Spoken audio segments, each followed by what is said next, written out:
আল্লাহর পরিকল্পনা মানুষের বোঝার বাইরে। আল্লাহর এই পরিকল্পনায় আমার বাবা ৭৩ সালে আওয়ামী লীগের জোয়ারের বিপক্ষে স্বতন্ত্র নির্বাচন করেছিল। রাব্বুল আলামিনের কি অদ্ভুত পরিকল্পনা, 2026-এ এসে ধানের শীষের জোয়ারের বিপক্ষে আমাকে স্বতন্ত্র লড়াই করতে হচ্ছে। আল্লাহ পরিকল্পনা এবং তার বাস্তবায়নের প্রক্রিয়া মানুষের বোঝার বাইরে। সো আমি দেখব আল্লাহর কি পরিকল্পনা রাখেন আমার জন্য।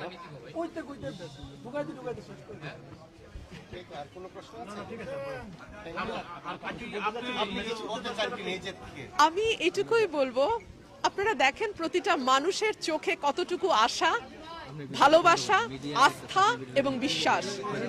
আমি বাংলাদেশের সকল মানুষের কাছে দোয়া চাই, আমার এই উপজেলার মানুষ যেই ভালোবাসা এবং আস্থা, বিশ্বাস আমার প্রতি রেখেছে, আমি যেন তার উপযুক্ত প্রতিদান দিতে পারি। আলহামদুলিল্লাহ, আমি অত্যন্ত আশাবাদী।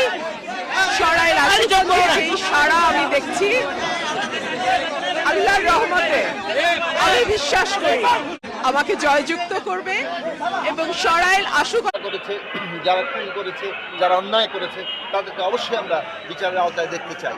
এবং আমরা অবশ্যই বলবো বাংলাদেশে একটা উন্নত বাংলাদেশ করার জন্য দেশের প্রতিটি মানুষ যাতে তাদের জীবনের যে ন্যূনতম চাহিদাগুলো, সম্মানজনক বাঁচার জন্য যে চাহিদাগুলো, আমরা জানি দেশের সংখ্যাগরিষ্ঠ মানুষ, শ্রমিক, কৃষক, খেটে খাওয়া মানুষ, তাদের হাতে কিভাবে আমরা কর্মসংস্থান পৌঁছাবো, তাদের হাতে কিভাবে আমরা প্রয়োজনীয় জিনিস পৌঁছাবো, যে সামাজিক সেবামূলক সুবিধাগুলো আছে এইগুলো যাতে সাধারণ মানুষের কাছে পৌঁছায় এবং সাধারণ মানুষের ক্রয় ক্ষমতা বাড়ে, সেইটা আমাদের একটা গুরুত্বপূর্ণ লক্ষ্য।